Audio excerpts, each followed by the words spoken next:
Next on the news, he stopped NYCHA nightmares from unfolding for decades, but now the city isn't coming to his rescue. The tenant living in this mold-infested apartment in city housing says he can't get it removed, even though he was a NYCHA repairman for 25 years. I'm Jessica Easthope with how Currents News is investigating his case. And New York City was promised more testing, not less. Offices closing in every borough. Times are tough, but the Bishop of Brooklyn wants us to remember we aren't alone. My greeting for Christmas comes down to one word: Emmanuel. God is with us. Plus, the gift of a lifetime, a brand new house, but this one wasn't built. It was printed just in time for the holidays. I'm Christine Persichetti. Currents News starts right now.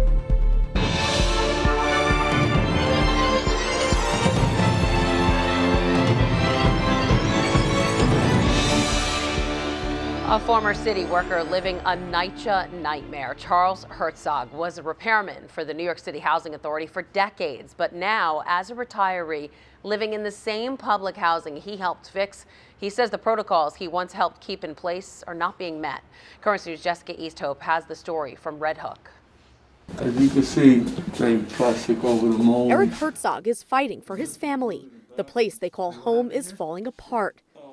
Water was leaking. But he's alone in that battle. They didn't have no gas, no electricity. They was giving them hot plates for months. So I said I had to do something about it. Eric's three brothers live together in this NYCHA apartment inside the Red Hook houses. The paint is peeling. Mold, mildew, and crumbling paint plague the $1,700 a month apartment where the men have lived for close to 20 years.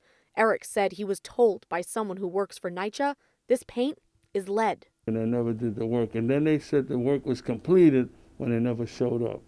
And that's what really ticked me off. After trying to expose the issues in the apartment, NYCHA sent someone out to do repairs, even though close to 100 work order tickets were ignored over a period of years. Eric said all they did was a patch job, painting over the mold instead of removing it. When you clean the molds and mildews, you're supposed to be in a special garment gear. They didn't have none of that on.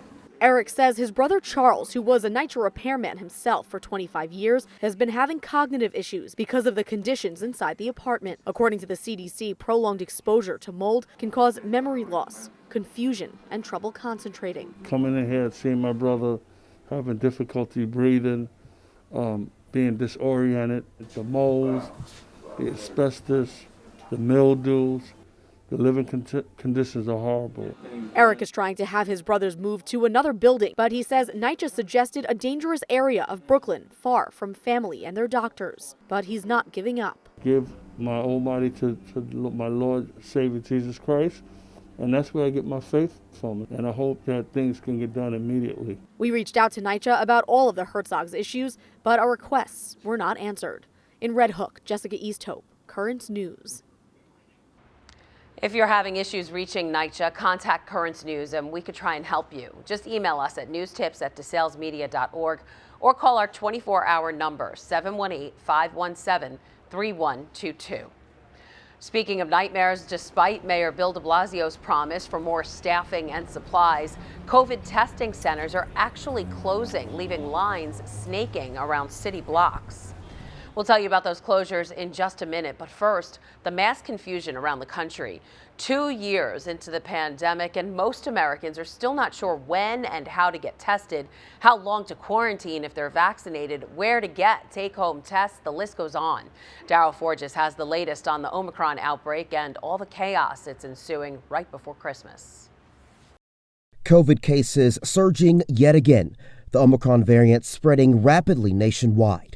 The Department of Health and Human Services reports hospitalizations are rising steadily. Things are moving quickly, right? So about a week ago, we reported that we had about 3% of our sequences now representing Omicron. And now this week, we're reporting up to 73%. Now Americans are scrambling, waiting in long lines to get tested. President Biden announced his plan to distribute 500 million testing kits nationwide in January. But some cities are pushing for tests immediately. We really need those at-home tests. It's a problem we don't have them. And I think the president should take the Defense Production Act and take it to the maximum because we're going to need billions over the next few months. Public health officials say if you're fully vaccinated and boosted, you are much more protected heading into this holiday season. But it's also important to take safety measures before you travel. In the wake of the spike in cases, some cities are canceling or reconsidering New Year's Eve celebrations. The NHL is pausing its season, the NBA postponing games, and some shows on Broadway are shutting down temporarily. We are not telling people to hide or hunker down or surrender to this situation. We're telling people to be smart. If you're not feeling well, stay home for sure. Daryl Forgis, Currents News. Now to those COVID center closures in New York City, a city seeing around 130,000 people getting tested every day. The Urgent Care Network, CityMD, announced they would close 19 of their doors in both New York and New Jersey on Wednesday. The company says they hope the shutdowns due to staffing shortages will help avoid future closures. These closures come as the mayor promised on Monday more testing and more staffing for New Yorkers in need. And New Yorkers in need, there's a lot of them right now, but hopefully they won't need the help of the police. Nearly 8% of the NYPD called out sick on Tuesday, and that number is growing every day. At the height of the pandemic, about 22% of the police force was out sick. The department has lost 63 people to the virus. Good news could be on the way. The Food and Drug Administration has authorized the first pill to treat COVID-19. Pfizer's antiviral pill, Paxlovid, is now authorized for high-risk adults and children 12 and older. Studies show it reduces the risk of hospitalizations and death by 88% if given within the first 5 days of symptoms. A 5-day course of the drug includes 3 pills twice a day. In November, the Biden administration announced it was buying 10 million treatments for more than $5 billion. Pfizer says it's ready to start delivering it in the U.S. immediately. Merck, another company, has also requested emergency use authorization for its antiviral pill. Meanwhile, the spread of COVID in South Africa seems to be slowing down. A month after the Omicron variant was first detected there, scientists say cases appear to have peaked. Cases there have been a projected model for the United States. And a study there shows the Omicron variant may be much less severe than previous strains of the virus, with a lower risk of hospitalizations. And from shortages of COVID supplies to supply shortages just about everywhere else, President Joe Biden is touting progress his administration has made in alleviating chain issues, saying shelves are not empty. Right now, the number of containers moving through our ports is higher than ever. Inventories are healthy, and on-shelf availability before the pandemic was about 91%. Today, it's at 90%. Since October, major ports in California have been running 24 hours a day, and retailers like Walmart, Target, and Home Depot have been open longer during the day in an effort to relieve the slowdowns. Despite the president's news, the Christmas shopping season has already been impacted by supply chain disruptions, causing shortages of Christmas trees and other holiday decorations across the country. But according to some Brooklyn business owners, religious decorations have been flying off the shelves. Jessica Easthope has more on that from Dyker Heights.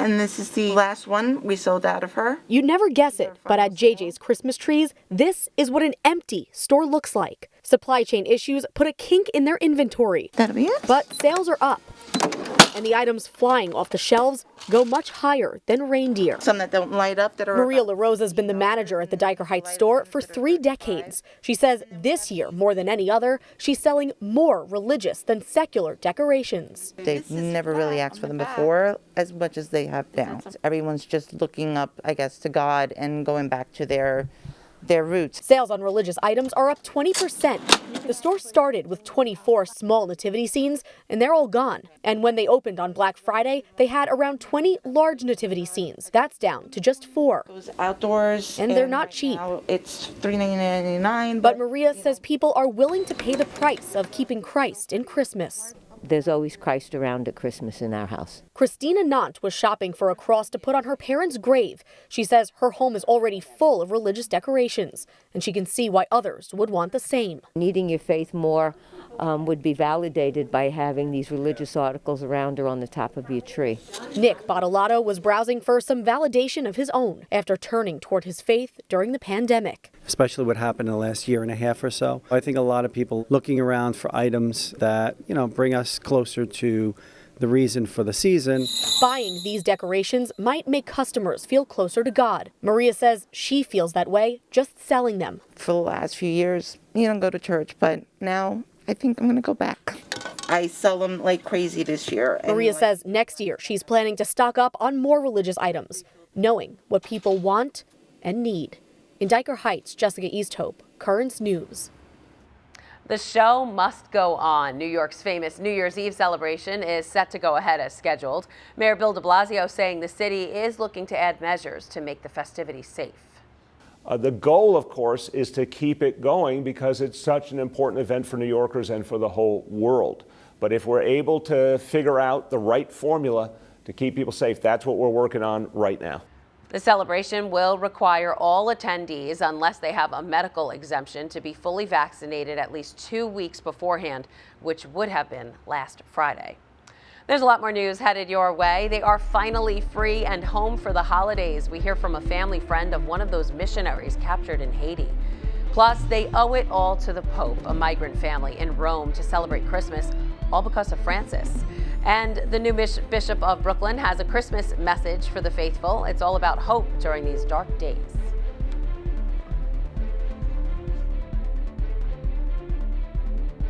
There are now some big changes to the tablet website. You can get personalized access to the Catholic news you value. Sign up for free at thetablet.org.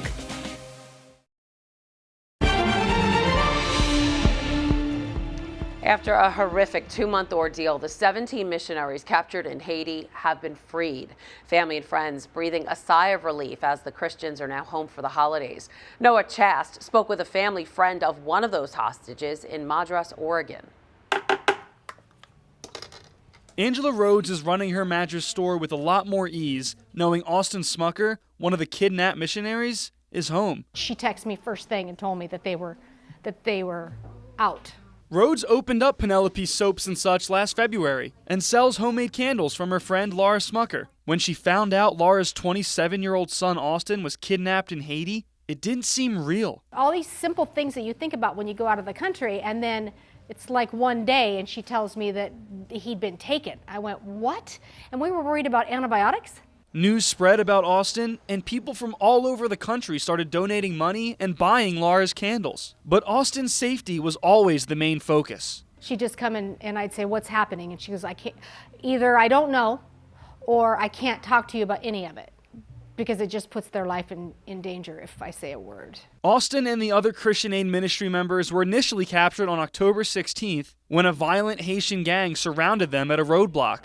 After 2 months in captivity, the group slipped out the door, put the 3 young children on their back, and hiked nearly 10 miles using just a landmark and the moonlight to find their way. I'm told the group discussed escaping several times, but Austin never felt like it was the right moment.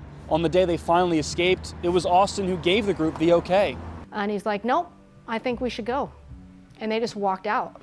She says Austin lost 20 pounds while being held hostage, but something else in him changed as well. And then something that stuck out to me was that probably at the beginning of this, he was not in a leadership position because he was a kid and there was older people, but he was in the end because they listened to him.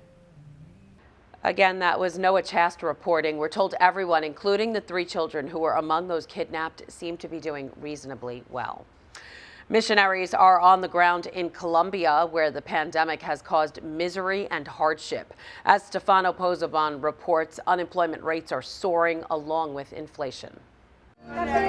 With about a week until Christmas in one of Bogotá's poorest neighborhoods, a group of missionaries is handing out meals to the homeless and everyone who needs it. The numbers they serve have grown steadily since the pandemic hit. Before COVID, most of the people they would attend were drug addicts, but things have changed. Right now, there are more. There is an equal percentage between the people that are addicted to drugs here and the people who lost everything. There are too many old people here. Millions in Colombia lost their job as a result of COVID-19. While the country is recovering, more than 40% of the population live in poverty.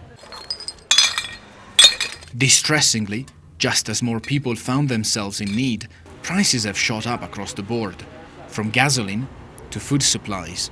The price of meat increased almost 30% in 2021 in Colombia, and that is just the tip of the iceberg. Poultry is up more than 20%. Fresh fruits and vegetables, everything that you want for a good Christmas meal, is more expensive. As a result, while this will likely not be a lockdown Christmas, the economic outlook is bleak. Colombia's situation is far from unique. Inflation hitting the entire region hard. In South America, 2021 has been a year of rising prices and waning meals. According to UNICEF, 50% of Argentinian children under the age of 6 eat less than before COVID hit. While in Brazil, 19 million people are going hungry, according to an independent survey.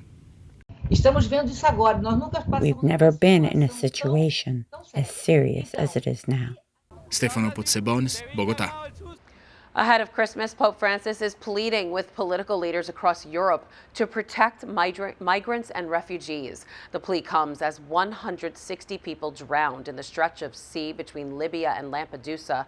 It also comes as increasing numbers of men, women, and children attempt to cross the dangerous channel between England and France, and others undertake the freezing Balkan route path in Eastern Europe. The Holy Father is an advocate for migrants. He met a family he helped bring to Rome after his general audience on Wednesday.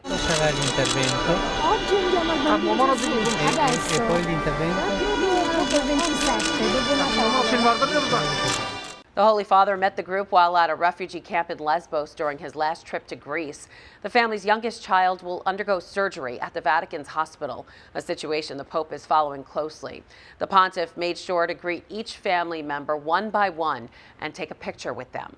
The Bishops' Conference of the European Union also joining the Holy Father's plea, asking European leaders to allow refugees who are stranded in the territories of first reception, as in the case of Cyprus and Greece, to be relocated to other EU nations, ensuring them the protection and promotion they need.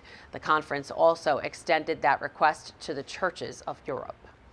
Still to come on Currents News, Bishop Brennan shares his hope and prayers for the Diocese of Brooklyn ahead of Christmas. And a historic first. This house from Habitat for Humanity was 3D printed.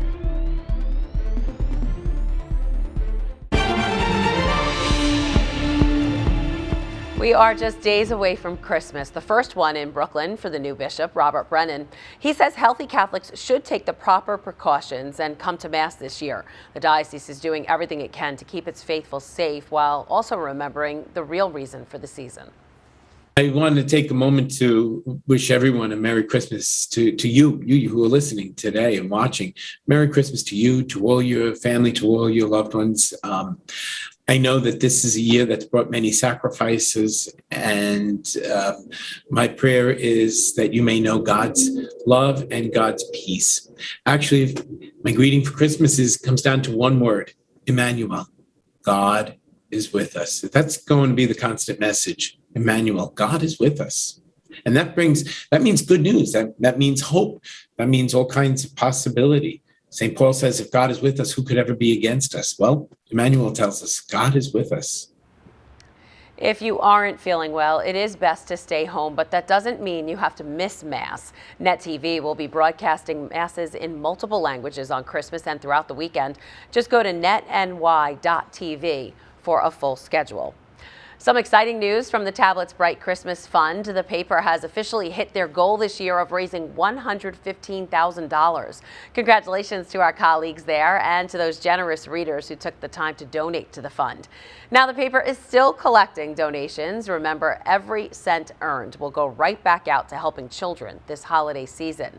So if you would like to donate, just head online to thetablet.org and click on Bright Christmas. Or if you're a subscriber to the paper, just fill out the slip provided inside, make your check out to the Bright Christmas Fund, and mail it to Bright Christmas LB number 2118, P.O. Box 95,000, Philadelphia, Pennsylvania 19195. Now to a historic housing first. One woman in Virginia was gifted a home for the holidays, but not just any home. Here's the catch. The 1,200 square foot 3-bedroom house was made using a 3D printer. Angela Bohan has the story from Williamsburg, Virginia. The finishing touches are made. To have a home right before Christmas is really, really exciting. And though it's brand new, this Williamsburg home from Habitat for Humanity is historic in a way and welcoming a lot of fanfare. The history that we're making today is that this is the first ever owner-occupied 3D printed home in the world. Now, if you're wondering just how a 3D printed home is made, check out this time-lapse video.